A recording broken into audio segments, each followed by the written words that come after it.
Hey, Bill, I very much appreciate the candor going back and forth here. Best of luck on Friday afternoon at the Fargo Dome. There's going to be a lot of blue. I mean, there's blue seats, there's the Blue Jays, and there's the Bismarck St.Mary's. So it's going to be a blue out in the dome coming up Friday afternoon. It is, but we're going all white. We're going white out for us. So I like we're going white on white. So I'm not a big white on white fan, but, it's one of those where it's time. So got to go with that on Friday in the championship. Bill, thanks so much for your time. Best of luck against Coach Smeeks and the Saints.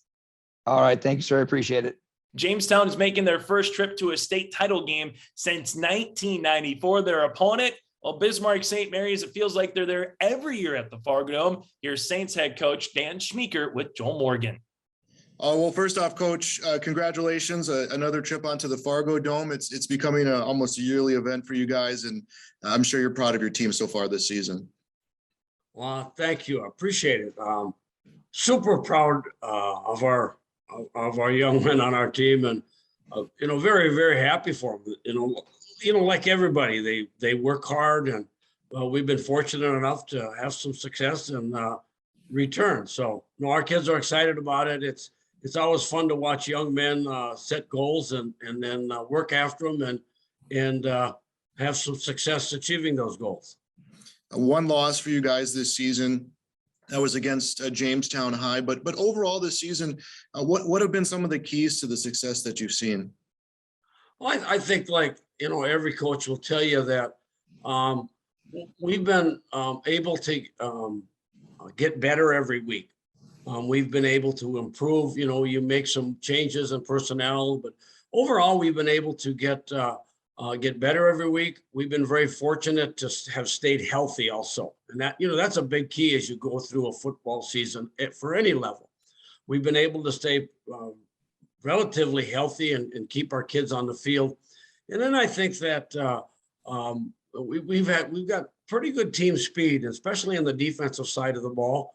Our defense has played extremely well and given our offense some good field position and been able to create turnovers. And so our defensive team has played well. Our defensive guru, so to speak, is assistant coach Toby Schweitzer. He does a great job with our defense. But, and then when we do get the ball, our offense has been able to score some points, and we've had a nice mix between pass and run. You talk about traditions with your program. We see some teams here playing at the Dome across all four classes that have been there before within the last few years, some returning for multiple years in a row. But how much equity does that build for your program from your youngest levels, from junior high all the way up to high school? And how much has that just been the fire that's kept things going? Well, I think it's absolutely great. And I think it works to help your program. There's no question, success helps bring on more success, and I think that there is something true tradition, and these kids at our school, they buy into it and they look forward to the challenge of that. But I think that it really helps in more than just tradition. I think that it gives your younger programs something to start to dream for and to start to work for and look for. So, you got your 7th and 8th graders get excited about your program and they're coming to your games. I think the other thing that it really does, and I don't know if people think about this, but, with especially our younger kids on our squad, they get 3 weeks of more practice. And so we've been able to do that the last few years. And as they go through to the senior year with that ends up to be almost like another full season of practice. And so I think that helps your program. You guys beat Dickinson in the semifinals to move on to the Dome. Talking about teams, Dickinson's a team that hasn't had that much success on the football field the last few years. I know obviously a different program, but how much do you think that will help a program like that as an opportunity to get in the playoffs and make it to the semifinals and maybe start rebuilding that program a little bit? Well, I think anytime like I said, winning helps. It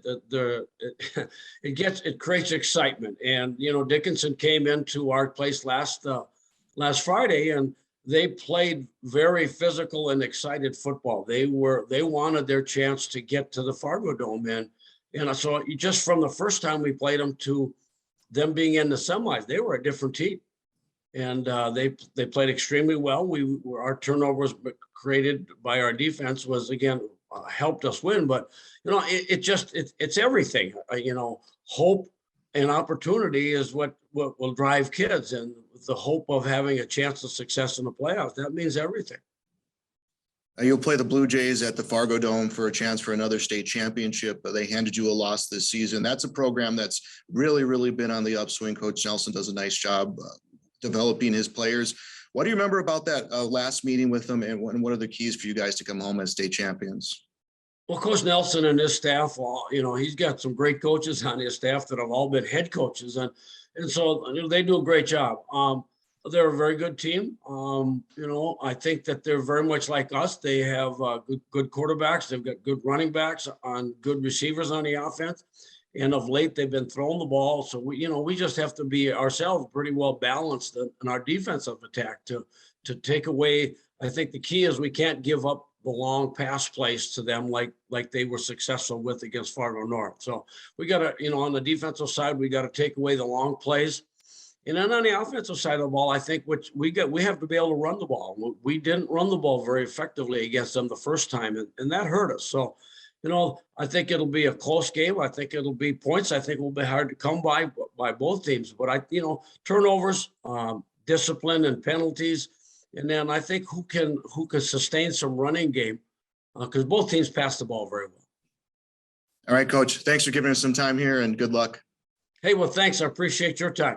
Bismarck St. Mary's is back at the Dakota Bowl for the 7th time in the past 9 years and looking for their 2nd straight title. Now also to 11AA. The finale of the day, game 4 of 4, features a rematch from the regular season as well, where West Fargo Sheyenne squares off with rival West Fargo. The Packers won the first 4 matchups in this series when the schools split. Since then, the Mustangs have rattled off 5 straight victories, outscoring West Fargo 116-13, including a 21-point win at West Fargo on September the 3rd for Sheyenne. Sheyenne has a program best 11 wins in a season. All that's missing from their trophy case is a state championship in football. The Mustangs were runner-up to Bismarck Century the last 2 years. Here's Sheyenne head coach Jeremy Newton. Well, Jeremy, congratulations on making it to the Dakota Bowl here and for your club, a 3rd straight season. Let's just start with some of the highlights this year from way back in August to where we are now. I know it's a school record for wins in a season. Obviously, you got one more left to be had against a rival in West Fargo. But how have you seen this team grown from the start of the year, Jeremy, to where you guys are right now? Yeah, we had a good summer, had a bunch of guys that wanted to do things, together, and that's just kind of built on every week as we went. And I'm pleased with the progress we've made thus far. There's probably a couple of guys I know, talking about Josh Hendricks, Caden Rar, Grant Workentine, and a number of others that, they either get the press clippings, they get the highlights, they get the touchdowns, they might get 1 or 2 sacks or interceptions along the way. Who are some of maybe the unsung heroes that maybe we haven't talked about enough for your team that have allowed you to have such a successful season, Jeremy? Well, I think our offensive line has been pretty consistent this year, and they've done a good job of working together and kind of, keeping us trying to play on their side of the line of scrimmage. I think that's been a big key for us. Josh Bolstead for West Fargo, I know he's a junior, but it seems like every time you look at some highlights, he's making plays either at the fullback or the linebacking spot. And I know for someone in football that loves the ground game and loves a good defensive slugfest sometimes, West Fargo's done that in their 2 wins in the race to get to the Dakota Bowl, Coach. So when you put West Fargo on the tape, how much have they changed since your September 3rd meeting? Yeah, they're a different football team. They're very athletic as they are, but like you say, their linebackers are their best players on the defense. They're very hard to block, and we're going to have a work cut out. They haven't a lot of points in the season.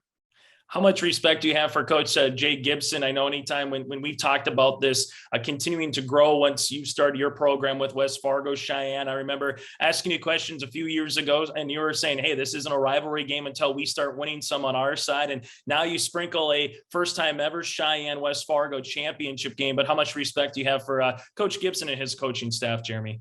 Oh, a ton. Yeah, it's a great coaching staff. Obviously, I mean, they've just year in and year out have turned out great teams, and he's a guy I look up to in the state so he's done a great job, and it's tough to play against him. Your game against Fargo, Shanley, there's always going to be ebbs and flows in a game. You knew coming into it, you're going to see a very fast, quick team. They put up a couple touchdowns in the second quarter. You come back after being down, you still find yourself working team with a big night. What'd you learn about your team in the semifinal round win, Coach? Well, I mean, we have some resiliency. You know, they put up our backs against the wall, and we kept fighting. And I really think that was great for our team to have that happen. So, hopefully we can stand together and do it one more time. Final thing for you, Jeremy, what's it going to take? What's it going to take for the Mustangs to try to cap off a perfect season, bring that first state title home over to Veterans Boulevard there at West Fargo, Sheyenne? Now we got to execute. It's like always, got to come down to blocking and tackling. We'll see if we can do that as well as they do, because we know they do that. They do it very well. Hey, Jeremy, thanks so much for your time. Best of luck against the Packers here this Friday night. Appreciate you. Thank you. The Mustangs started their varsity program in 2014, a 30-3 overall record in the last 3 years for Sheyenne. Now to West Fargo, they pitched back-to-back shutouts against Legacy and Century to earn a spot in the championship game. Here's West Fargo head coach Jay Gibson. I think the guys went at it with a business-like attitude instead of coming in too high or too low.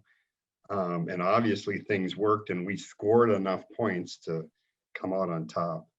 The Legacy game, Legacy had a couple chances and to score and kind of shot themselves in the foot, a turnover and a penalty. You get down first and goal and you have a 10-yard penalty. Well, now you're first and 20. Those are really hard to score. And they elected not to kick field goals both times. So, but nonetheless, we still held them out of the end zone. That's always fun. I know when you get this time of the year. How have you seen this team, Jay, way back in August to where we are now, middle part of November? How has this team grown both offensively and defensively? I know after Sheyenne and Century, you kind of got south. You had Davies. You kind of had some of those teams on your window, and you wanted to get Parker Nelson running the ball. You were able to do that consistently enough, particularly when teams kind of try to go up and maybe take away a Carson Hagerly. Maybe Grefsrud and Zapata might not get enough credit sometimes on the outside for blocks or making some catches across the middle as well. But how has this team grown, Jay, since August to where we are now having a chance to win a title against your rival in Sheyenne on Friday night? Yeah, it's when you coach every year. So I've got a lot of experiences. I'm around 40 years now. So the team always gets better. So do all the other teams. You continue to practice, and you hope you don't have too many injuries. We've had quite a few injuries, but they've been our backup players. So we actually have some positions where we don't have a backup. If someone goes down, then we're going to have to shuffle formations and figure out what to do. But the guys that we're playing have just held together. The defense, like I said, I've coached for a long time, and back in the day, we always said your defense, you're going to win with the defense. And I'm not so sure in today's game that applies, because you look at the college scores and it's 58 to 50. North Carolina beat Wake Forest 58-55. And it's like, no, did anyone get tackled? But our defense has just stuck together and has really improved. And then inserting Ballstead, so it's the Josh Ballstead show at fullback. He has the knack of finding someone that's not blocked, and he blocks them. And Parker is smart enough to follow him. And Parker's had some big gains. He's pretty fast. So he's had a couple 70-yarders. He had an 86-yarder. When you get the yards rack up quickly when you get almost 70 yards on a carry. But I think he would say the O-line, they go down in the corner at the beginning of every practice. Mike Metcalf is the O-line coach, and those guys go through their drills. In fact, I think he's got them so schooled up, I think they do the drills without him saying anything. He just drinks his cup of coffee and enjoys it. So it's just been it's totally a team effort, and it's just improvement. And that fourth game with Davies was the whole season. Had we lost to them, we would have been the team that would have been out of the playoffs. Instead, poor Davies was out of the playoffs in week 4. This this realignment. I don't want to get into that, but the realignment didn't work, in my opinion. And it sure hurt Davies. They ended up having the 4th best record in the state, and they couldn't go to playoffs. So by winning that game, that put us in, and the kids knew they were in. So it was kind of like the pressure was off, and they just kept showing up for practice, and we get better and better as we have more practices. I don't know if we have enough practices to get Sheyenne. They're a wonderful football team. And that was going to be my next thing here, Jay. How much can you take in your September 3rd meeting with Sheyenne? You know, going to your place in West Fargo, it seems like they've had your number as of late. You had their number to start when the two schools kind of split. You knew that anytime we saw Davies, took them a couple of years to get going. You saw Sheyenne, takes them a couple of years to get going. Horace High School's coming up in the distance. I can't believe we're going to say 3 high schools in West Fargo. So same philosophy. It'll take them a couple of years and they'll get going. But what has to change or what do you take away from Sheyenne the first time? Because I look down and obviously Josh Hendricks gets a lot of attention, but then you got a Caden Rahr, and then Grant Workentine can hurt you with both his legs and through the air. They got a huge line on both sides of the ball, Jay. So where does it start against the Coach Newton team here Friday night at the Fargo Dome? Unfortunately, I got to start somewhere, and I may never end. And that's a compliment. They're really good. And you said Newton last. I really like him. He's a real quiet guy. It's hard to talk to for some other people, but he and I talk about fishing, and he's a super competitive guy, and so am I. But I really like him, and I know from the way the guys play, the athletes are really well coached. They're very disciplined. You know what to expect, which is kind of nice when you watch film. You don't see any surprises because the strong safety lines up where he's supposed to. The linebackers are there where they're supposed to.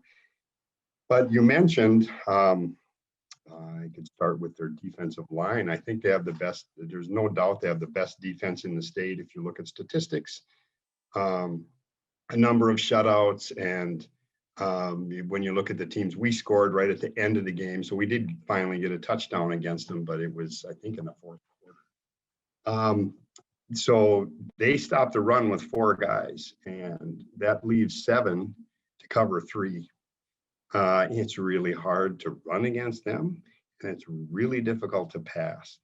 I think if you're asking for some kind of a magic formula, 11 guys have tried this year, 11 coaches have tried, and no one's been successful. So I think we need to be balanced, because that's kind of what we do. You mentioned some of our guys. Carson's got to catch some catches, Cepeda, and the teams, they won't forget about Grefsrud, but other teams have, and Jay's come up with some really big catches. He got a couple touchdowns now, and so he's a good weapon too. And then Parker and Dorian are 2 tailbacks. They need to get some yards. So, we just have to keep scrapping. We got enough last week to get a win, and I don't care how many we have. I don't need style points. We want to get a few yards. So balance would be the key there. Their offense, they don't have many guys that go both ways. So they're rested. You play in the Fargo Dome, and it's stale air and it's hot.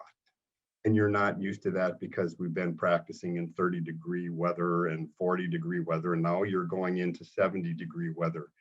So one of my worries is wearing out, because we have a number of players that have to go both ways. But up front, they're real big. So somehow you try to neutralize that. I would like to think then we must be a little bit quicker, because we're giving them about 40 to 60 pounds per person on the offensive line. The fullback is unstoppable, so you just contain him. I think the key to their offense is their quarterback. He's been playing forever. For sure, he started for 3 years. I don't know if he started as a freshman. It seems like he's been there for 20 years. He's taken most of their snaps. He can run their offense in the dark. And that is really a plus for a team. when you have someone that runs the whole show. He's a good runner too. They started doing more for him too, which I noticed on film. So I know you got to handle him, but where he's really improved is he's improved himself as a thrower. And I think they've worked on their passing game much more than they have any other year, because they have that base run game where it's not tricky. It's not tricky. They got 4 plays that are really good offensive running plays, and they just rotate through them in various formations. So there you go. I hope someone can give me a call and tell me what the magic deal is, because hey, we are there, and we have a game plan, and we're going to see what happens, and it's really going to be fun. Hey, Jay, as always, I thank you so much for your time. Best of luck Friday night. I know the Fargo Dome's going to be quite full when these 2 teams play Friday once you get to that kickoff. Thanks again for your time, Coach. Absolutely. Thank you. Since the Dakota Bowl started in 1993, the Packers are 6-0 all-time in championship games, with their most recent coming in 2017. Also a note, for the first time since 2005, the highest division in high school football in North Dakota will feature 2 teams from the East when Grand Forks Central beat Fargo South. Lastly, Jake, as we round out our 2-minute warning here, players to watch. You go from 9B to 11AA. Do you go a Clem for a Cavalier, a Potts for a Lamoure, Litchville-Marion, or do you go somewhere in between here, Jake, for some players to watch on Friday? I think I go kind of where I've been to the whole time, and that's naming like 4 or 5 different players, because it's a championship week. There's a lot to watch in that 9B. You talked about Clem also. For the Lobos, you got Lentenmeyer running the ball, and then you got those 3 C's in the passing attack with Corbin, Potts, Colton Ness, Charlie Bowman. They're all teaming up to just do what they do offensively and make plays. And in the 11B, going with another C, Alex Cotton had a huge game against Kindred in the regular season, had like 6 pass deflections, got a pick too, was huge for that on that defensive side against the Kindred passing attack. Max McQuillan there just said he got picked, didn't have his best game. Looking for him to rebound here, as he's played pretty well this season too. So there's 5, 6 guys for you to watch there. I like it. And I like the theme, Jake. You're staying with the Class B guys one more time, right? I'm a Class B guy. Simply put, that means I got to go Class A a little bit. Peyton Holkalter, obviously, for the Jamestown Blue Jays, working with the broken clavicle that he had against Wofford City earlier in the season, still tossing the living daylights out of the football. Isaac Belkley for Bismarck St. Mary's, a Brett Seffner as well. Those are some guys to watch out for. In the AA matchup, Cheyenne fullback Josh Hendricks has over 1,700 yards and 22 touchdowns. He's a fullback, for crying out loud, riding right up the gut. He's averaging over 5 yards per pop. And on the opposite side for West Fargo, yes, Carson Hagerly will be playing his final high school game where he's going to go to college at North Dakota State for football. But Parker Nelson, same thing, over 1,600 yards rushing, 24 touchdowns on the season, averaging 6 yards per pop. Those will be some players to watch out for. So the theme on this Dakota Bowl week, go to Class B for Jake. Class A, come to yours truly right here in Chase Miller. And Jake, speaking of, I know we don't have the games here on your live event, but we will have the Hillsboro, Central Valley, and Kindred game coming up on radio. Why don't you give the folks a little detail about that? Yeah, we'll have that for you with 106.5 FM KRJB. We will also, we are approved to bring an audio-only stream on yourliveevent.com, so you can hear the radio broadcast through yourliveevent.com there with that 11B matchup. He's Jake Birkemeyer. I'm Chase Miller. Thank you very much for tuning in to the Taxman North Dakota Football Playoff Preview Show. The Taxman, again, open up year-round in Fargo and Moorhead. From financial planning, payroll service, and retirement planning, make sure you get your answers. Make sure you get your questions answered at the Taxman. Go online to fmtaxman.com. On behalf of Jerry, who did a lot of things behind the scenes, Derek and Joel, who helped us out throughout this couple of weeks run here with our playoff preview show. He's Jake. I'm Chase. Thanks again. Enjoy the 4 championship games from the Fargo Dome on Friday.